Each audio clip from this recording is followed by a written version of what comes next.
የተፈጠረውን ለውጥ እንትና መጣው የሚባለው ነገር ውሸት ነው። ያመጣው የኢትዮጵያ ሕዝብ ነው። የኢትዮጵያን ሕዝብ ድል እኛ ለኢትዮጵያ ሕዝብ የምንታገል የምንባል ሰዎች የድሉ ተቋዳሽና ተካፋይ እንሆን ነው። እንዴት?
እንዴት አገኘው ልልህ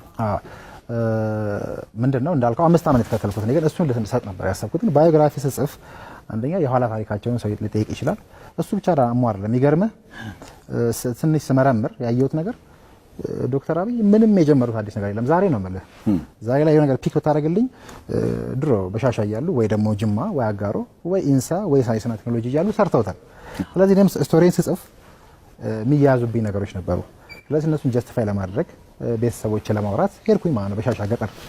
ስለዚህ አባትየውን አገኘው፣ አብራደጎቻቸውን፣ ወንድማቸውን፣ የሚመለከታቸውን የአካባቢ አስተዳደሮችን፣ የሃይማኖት አባቶችን አረምክ ማለት ነው። እንደው እስኪ ፎቶ ላሳይ። የእናታቸው ወንድም ፎቶ መምሬ ናቸው። መምሬ አጎታቸው ማለት ናቸው። የእሳቸው የዶክተር አብይ አጎት ማለት ናቸው። መሀል ላይ ያሉት እናታቸው ናቸው። መሀል ላይ እናት ናቸው። በጎን በኩል ያሉት ቄሱ አጎታቸው፣ የእናታቸው ወንድም አጎታቸው ማለት ነው። በቀኝ በኩል ደግሞ ያሉት የእሳቸው ባለቤት ማለት ነው። ያጎታቸው ሚስት ናቸው። ከልጅነታቸው ጀምሮ አይዞህ እቺን ሀገር ትመራለህ የሚል ተስፋ ውስጣቸውን እንዲጭር አድርገውብኛል ያሏቸው እናታቸው እኚህ ናቸው። እናታቸው እኚህ ናቸው። የሚገርምህ ደግሞ አጋጣሚ ነበረኝ በ2006 እንዳልኩ መረጃ ማዕከል ተቀጠርኩኝ።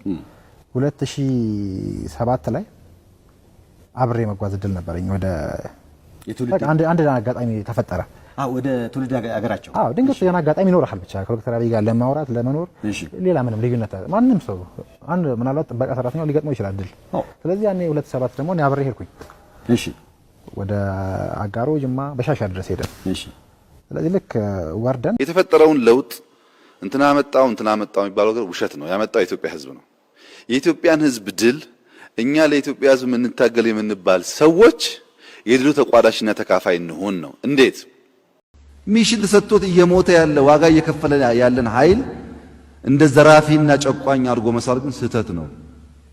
የአማራ ልዩ ኃይል እየሞተ ያለው በመንግስት የተሰጠውን ትዕዛዝ ለመፈጸም ነው መስዋዕት እየከፈለ ያለው።